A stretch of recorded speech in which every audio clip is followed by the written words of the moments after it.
All right, this discussion will start us out on understanding how to think about supplementation of forages for cattle. The thought process that I use behind supplementation is a little different than ration balancing, although there are many ways that they're very similar. First, from applied nutrition, recall that supplementation is the act of providing a specific nutrient to alleviate an imbalance in the principal diet component. In our case, the principal diet component is grazed forage. Forage is not designed to meet the requirements of cattle. There's no one that is balancing forage to make sure that it meets the requirements of cattle, right? It's just natural forage that the cattle graze. So there are often imbalances in the nutrients in forages that restrict the growth of cattle in some way. These imbalances change over the grazing season, and they aren't necessarily the same from year to year, which just makes more work and more fun for us in figuring out the right way to supplement forages. Another foundational concept here is that in general, we would like to make the forage our primary source of nutrients because it is almost always the cheapest source of nutrients. We want to manage the forage that we grow so that we minimize the supplement needs for our cattle. And then, when that's not feasible, we want to use a strategic supplement to maximize forage use. So that's not totally the goal in all cases, but that's a real good place to start as a default position to manage the forage, to minimize supplemental feed needs, and to maximize forage utilization by the cattle because the forage that we grow is often the cheapest feed that we have. So here's a list of nutrients that we're most concerned with in cattle nutrition, especially with grazing cattle nutrition. Protein and minerals are often the most common nutrients we need to supplement, although energy can be a factor too. Fortunately, we rarely need to worry about vitamins or fat in grazed forages, except in a few niche scenarios. We hardly ever need to worry about fiber because all forage is full of fiber. And so we never have to worry about fiber in grazing supplements. Protein, minerals are very common to think about. Sometimes a few vitamins, maybe a little fat. Okay. So let's get down to the nuts and bolts of ruminant nutrition. You can see here that, okay, I'm just kidding here. We're not going to go into all this depth. Ruminant nutrition really can get this complicated and even more complicated than what you see here. But I'm going to try to distill some of the concepts down so that we get a simple understanding and a handle of how to think about supplementation in grazing systems. Okay, we've talked a little bit about intake already, but I'm going to revisit it here. This is an important concept. As the digestibility or the TDN content, the energy content of forage increases, cattle eat more of that forage, right? We've already seen that. This is mostly related to the fact that more digestible forage uh, disappears from the rumen at a faster rate, both through fermentation and through passage. That creates space for new forage to be put in the rumen. So we want to make sure that cattle have all the nutrients they need to fully utilize all the digestible material that is available in a forage. Right? So a measure of digestibility is an important consideration. Crude protein has a little different effect on intake. It's true that forages with more protein cause cattle to eat more of the forage, okay, but the effect is not linear like we see with TDN or energy content. The effect of crude protein is not linear. Above about 7% crude protein, forage intake increases pretty slowly. Okay, this increase is likely mostly due to the fact that the protein content and the digestibility of forages are linked. They're correlated with each other. As one goes up, the other tends to go up. Okay, but what's interesting here is that threshold value of about 7% crude protein. Below that threshold, under 7%, protein has a much more dramatic effect on intake. Intake rapidly decreases in forages that are low in crude protein, that are especially low in crude protein, under 7%.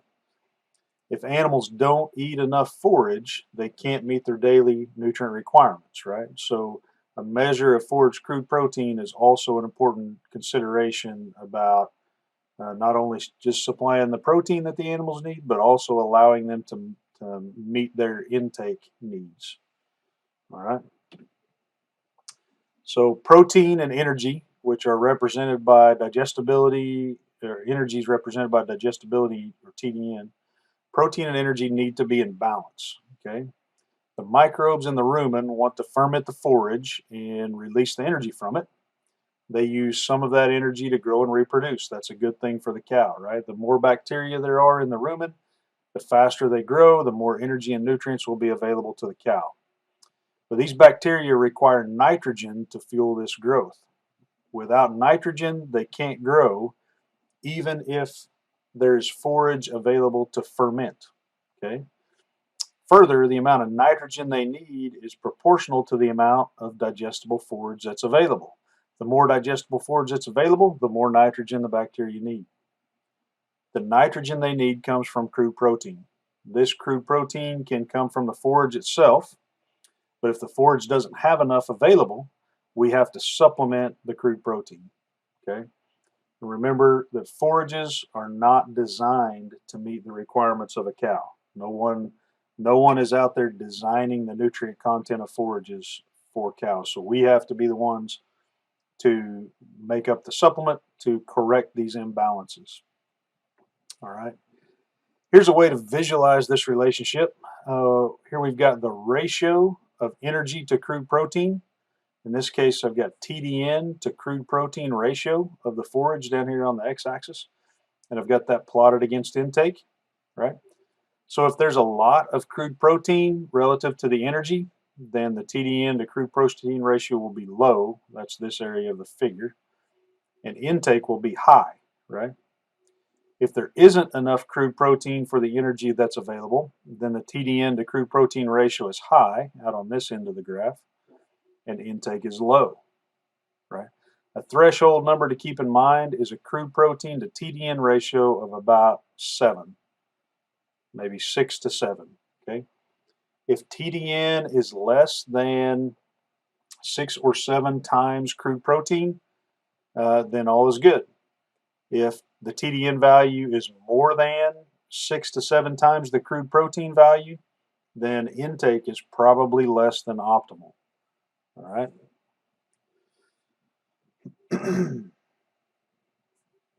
So here's some examples of some forages to illustrate this concept a little better. Okay. Forages A through C vary in nutrient content. So A is a medium quality forage, B is pretty high quality forage, C is pretty low, relatively low quality forage.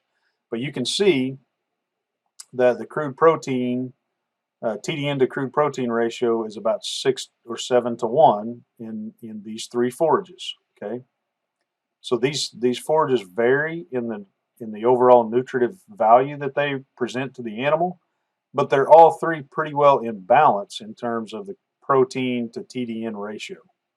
Okay, so A through C here, these forages are in balance. Okay, forage D is a high quality forage. It has a TDN to crude protein ratio of 3 to 1, and you can see that it is unbalanced in the TDN to crude protein ratio. This forage is what wheat pasture looks like. Okay, it's a high quality forage, but it's unbalanced in the TDN to crude protein ratio. Forage E has a ratio of 10 to 1. You can see here. It's very low in crude protein. Okay, it's unbalanced, and it's this kind of a forage it does not have enough protein in it to allow the rumen bacteria to extract all of the energy that's available in this forage. Right. Forage F is even worse. It's a low quality forage, has a TDN of about 48, but the TDN to crude protein ratio is 14. So this forage is really unbalanced. This means that the rumen bacteria are really short on nitrogen, So they can't even take advantage of the meager amount of energy that's available. Okay. The intake and the amount of energy that we expect in this forage is pretty low already, but because it's so unbalanced, the bacteria can't even get this amount. So, right, so without fixing this protein ratio, the animals aren't even going to get this little amount of forage of energy out of the forage. Intake of this forage without supplementation will be very, very low. Okay.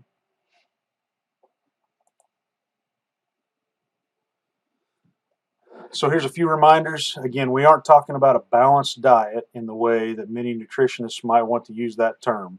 What we're talking about here is balancing TDN and crude protein, which, and we're not really talking about meeting the animal's specific nutrient requirements for growth or lactation, etc. What we're talking about here is maximizing the use of the forage. Okay, we're trying to get the most out of the forage that we can, whatever that is. It's realized that it still might not meet the animal's requirement, but if we get the most out of the forage that we can, we're going to be getting closer to meeting the animal's requirement, and we're going to be doing it cost effectively, right? So it's important here to remember, just because the TDN to crude protein ratio is 6 to 1, it doesn't mean the forage is going to meet the animal's nutritional requirements. It just means that we're getting all of the energy out of the forage that we can.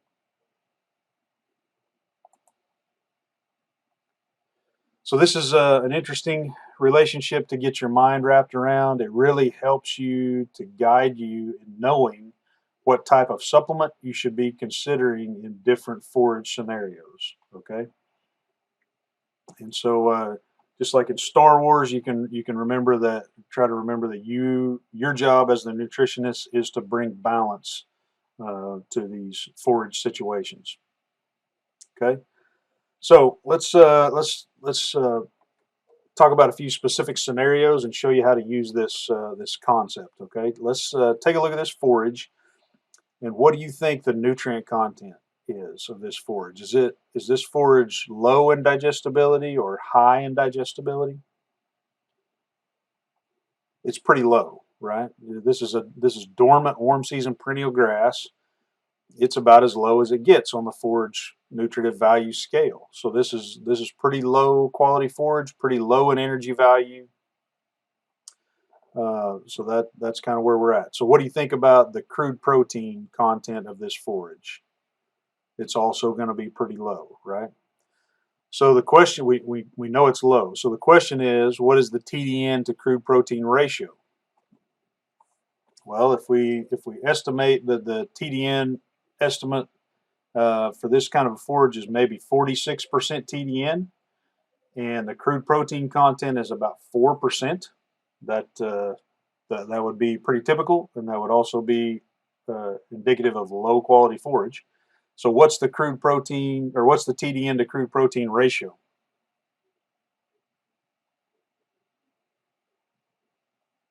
Yeah, it's 12 to 1 in this scenario. Is this forage out of balance? Which way is it out of balance? Which nutrient do you need to supplement to this cow, to supplement with this forage to bring the cow's diet back into balance? So certainly, yeah, certainly it's out of balance, right? It doesn't have enough protein. It's short on crude protein. So you need to supplement protein in this scenario to balance this forage out.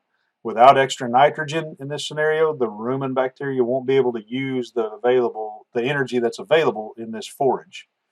Um, and granted, it's not a big amount. It's not a great amount of energy that's available in this forage, but without that supplemental protein, the bacteria can't even use what's available here, right? Okay, so let's look at this forage. What do you think the TDN content is of this kind of forage? Yeah, it's pretty high, right? This is wheat pasture. It's cool season annual grass. This is about as good as it gets in terms of forage quality, right? We've talked about that. So TDN value here may be 72%. What about the crude protein content of wheat pasture of this kind of forage? also really high, right? It may be 23%, right? So what's the TDN to crude protein ratio here?